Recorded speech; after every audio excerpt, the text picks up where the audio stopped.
इस आध्यात्मिक वर्षा में, इस ज्ञान के संगम में आप सबका स्वागत है। आज हम श्रीमद् भागवत गीता के एक बहुत ही कह सकते हैं मार्मिक श्लोक पर बात करेंगे। अध्याय 2 सांख्य योग का 5वां श्लोक। हाँ, ये वो बिंदु है जहाँ इंसान का मन, उसका कर्तव्य और सही गलत की समझ सब एक उलझन में फंस जाते हैं। बिल्कुल। और ये जो पूरा विश्लेषण हम आज करने वाले हैं, इसका गहन संकलन और लेखन कैप्टन श्याम बहादुर चौहान जी ने किया है। हाँ, इसमें उन्होंने प्रामाणिक टीकाओं के साथ साथ AI डेटाबेस से मिली जानकारियों का भी बहुत अच्छा समन्वय किया है। तो चलिए सीधे चलते हैं कुरुक्षेत्र के मैदान में। माहौल एकदम तनावपूर्ण है। युद्ध शुरू होने ही वाला है। अर्जुन अपने रथ पर है और सारथी कौन? स्वयं भगवान कृष्ण। लेकिन अर्जुन की हिम्मत जवाब दे रही है। उनका गांडीव धनुष हाथ से फिसल रहा है। और क्यों? क्योंकि सामने कोई और नहीं, उनके अपने ही लोग हैं, उनके प्रियजन, उनके आदरणीय गुरु। और इसी मानसिक उथल-पुथल में, इस गहरे संकट के बीच अर्जुन कुछ शब्द कहते हैं। पहले वो मूल श्लोक ही सुन लेते हैं। गुरुनो हत्वा ही महानुभावान श्रेयो भोक्तुम भैक्षम अपि हलोके हत्वार्थ कामांस्तु गुरुनि हेव भुंजिये भोगान रुधिर प्रदिग्धान। बहुत गहरा श्लोक है। समझने में थोड़ी आसानी हो, इसके लिए इसका उच्चारण कुछ इस तरह से है। गुरून अहत्वा ही महानुभावान श्रेयो भोक्तुम भैक्षम अपि हलोके हत्वार्थ कामांस्तु गुरून इहैव भुंजिये भोगान रुधिर प्रदिग्धान। अच्छा, अब इसके शब्दों को देखें जरा। एक एक शब्द में कितना वजन है। अर्जुन कह रहे हैं कि अपने महानुभाव गुरुजनों को, मतलब जो महान है, आदरणीय हैं, उनको न मारकर, अहत्वा, हाँ, मतलब उनकी हत्या न करके, इस दुनिया में इहलोके भिक्षा का अन्न, भैक्षम, मांगकर जीना भी अधिक कल्याणकारी है। श्रेयः। सोचिए, एक क्षत्रिय राजकुमार वो कह रहे हैं कि मैं युद्ध करके जीतने की बजाय भीख मांगना बेहतर समझता हूँ। और वजह क्या बताते हैं? वजह भी उतनी ही मार्मिक है। वो कहते हैं कि अगर उन गुरुओं को, जो महान तो हैं पर यहाँ शायद धन और भोग की इच्छा, अर्थ कामान से प्रेरित होकर युद्ध के लिए खड़े हैं, अगर उन्हें मारकर हत्वा, हाँ, इसी संसार में इहैव राजपाट या दूसरे भोगान भोगे भी, तो वो भोग कैसे होंगे? रुधिर प्रदिग्धान, यानी रक्त से सने हुए, खून से लथपथ। रक्त से सने हुए भोग, ये शब्द सुनकर ही रोंगटे खड़े हो जाते हैं। बिल्कुल। और ये सिर्फ फिजिकल खून की बात नहीं है। नहीं, ये उस अपराध बोध की, उस अंदरूनी पीड़ा की बात है जो गलत तरीके से हासिल की गई किसी भी चीज के साथ जुड़ी होती है। एग्जैक्टली। अर्जुन यहाँ एक बहुत बड़ा नैतिक सवाल खड़ा कर रहे हैं कि क्या मंजिल इतनी जरूरी है कि उसके लिए रास्ता कैसा भी हो चलेगा? हाँ, क्या ऐसी जीत, ऐसी सफलता मंजूर की जा सकती है जो अपने ही गुरुओं, अपने ही पूज्य लोगों के खून से सनी हो? और अर्जुन का जवाब है नहीं। वो कह रहे हैं इससे तो अच्छा है मैं भीख मांग लूं, वो ज्यादा श्रेय है, कल्याणकारी है। या ये समझना बहुत जरूरी है। जैसा कई बार लोग सोच लेते हैं कि अर्जुन की ये जो हिचकिचाहट है, ये डर या कायरता नहीं है। नहीं, बिल्कुल नहीं।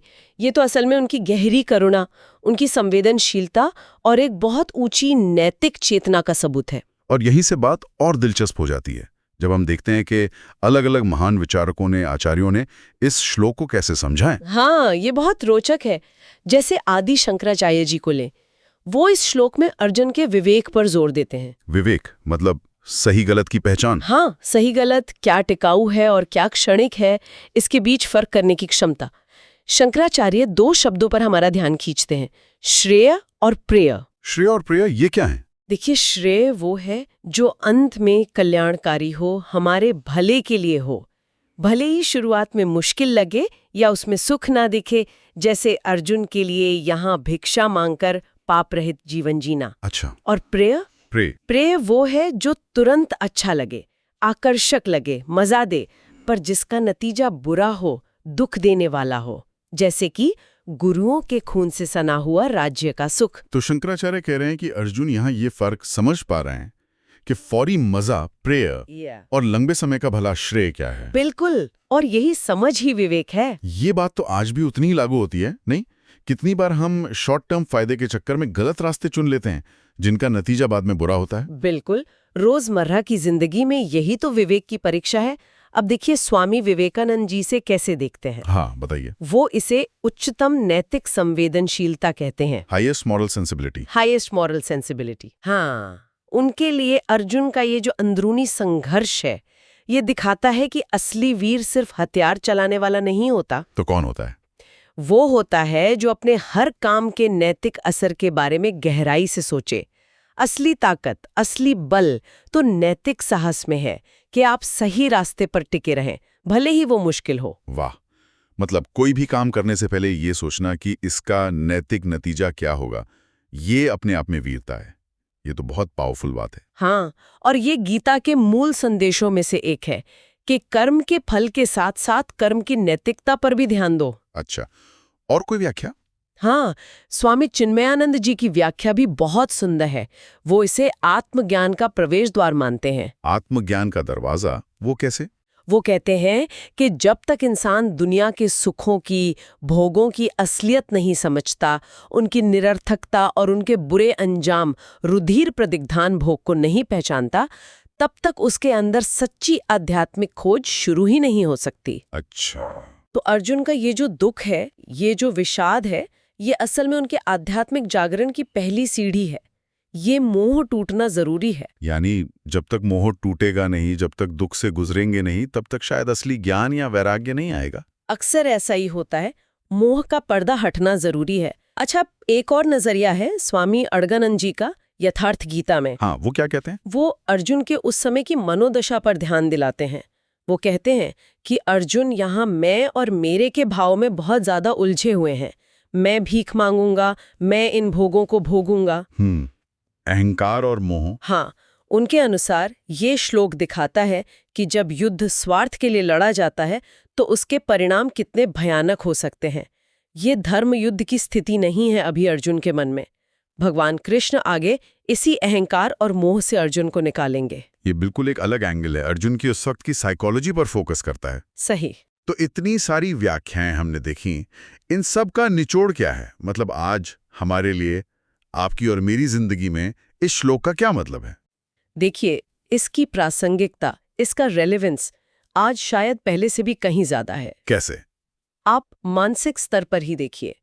आज का युवा या कोई भी इंसान कितनी ऐसी सिचुएशंस में पड़ता है जहां उसे चुनना होता है सही रास्ता या शॉर्टकट। हाँ, करियर में, रिश्तों में, रोजमर्रा के फैसलों में। बिल्कुल, ईमानदारी से मेहनत करें या थोड़ा कॉम्प्रोमाइज करके जल्दी आगे बढ़ जाएं।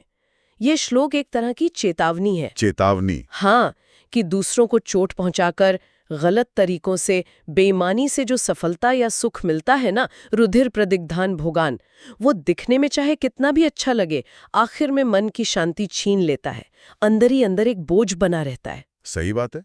जबकि शायद ईमानदारी से, मेहनत से कमाया हुआ थोड़ा सा भी सुख या संतोष, भैक्ष्यम, वो ज्यादा सुकून देता है, भले ही बाहर से लगे कि अरे इसके पास तो कुछ खास नहीं है। बिल्कुल, ये सुनने में शायद थोड़ा आदर्शवादी लगे, पर मुझे लगता है गहरा अनुभव यही सिखाता है। हाँ, और सामाजिक स्तर पर समाज के लिए इसका क्या मतलब है? समाज के लिए तो ये बहुत ही महत्वपूर्ण है। आप सोचिए, हमारे समाज में जो इतनी समस्याएं हैं, भ्रष्टाचार, शोषण, धोखाधड़ी, इन सब की जड़ क्या है? शायद यही कि लोग दूसरों का हक मारकर अपने लिए ज्यादा से ज्यादा भोग इकट्ठा करना चाहते हैं। एग्जैक्टली, यही वो रुधिर प्रदिग्धान भोग की इच्छा है। तो ये श्लोक हमें एक ऐसे समाज की तरफ जाने की प्रेरणा देता है जहां लोग नतीजों से ज्यादा तरीकों पर ध्यान दें, जहां साधनों की पवित्रता को महत्व दिया जाए। मतलब मंजिल तक कैसे पहुंचें ये ज्यादा जरूरी है, बजाय इसके कि बस मंजिल तक पहुंच गए। हाँ, और आध्यात्मिक स्तर पर देखें तो आध्यात्मिक स्तर पर ये त्याग और संतोष का बहुत गहरा संदेश देता है। ये याद दिलाता है कि ये जो हम चीजों के पीछे, दुनिया के सुखों के पीछे पागलों की तरह भाग रहे हैं, यही हमारे ज्यादातर दुखों की जड़ है। इस भोग की इच्छा पर काबू पाना, इसी में असली जीत है। त्याग में ही असली सुख है, संतोष में ही शांति है। तो अगर हम युवाओं के लिए सीधी सीधी सीख निकालें इससे, तो क्या होंगी? कई सारी हैं। पहली और सबसे जरूरी, सही और गलत के बीच चुनाव करने का साहस रखना। जैसे परीक्षा में नकल करके अच्छे नंबर ले आना, या ऑफिस में किसी की बुराई करके प्रमोशन पा लेना, या रिश्तों में झूठ बोलकर अपना काम निकाल लेना। ये सब क्या है? ये सब वही रक्त से सने भोग हैं। हाँ, इनसे शायद फौरी फायदा दिख जाए, पर ये आपका आत्मसम्मान छीन लेते हैं, अंदर से खोखला कर देते हैं। जबकि मेहनत करके ईमानदारी से अगर कम भी मिले तो उसमें एक इज्जत होती है, एक सुकून होता है। ये हुई पहली सीख। और दूसरी सीख है भौतिकवाद से थोड़ा ऊपर उठना। ये समझना कि सफलता का मतलब सिर्फ पैसा कमाना या बड़ा पद पाना ही नहीं है। तो फिर क्या है? आंतरिक शांति, एक अच्छा चरित्र बनाना, दूसरों के काम आना, अपने मूल्यों पर टिके रहना, ये भी सफलता के बहुत जरूरी पैमाने हैं। शायद असली पैमाने यही हैं। और तीसरी सीख हमें अर्जुन के व्यवहार में ही दिखती है। अपने गुरुजनों का, अपने बड़ों का आदर करना।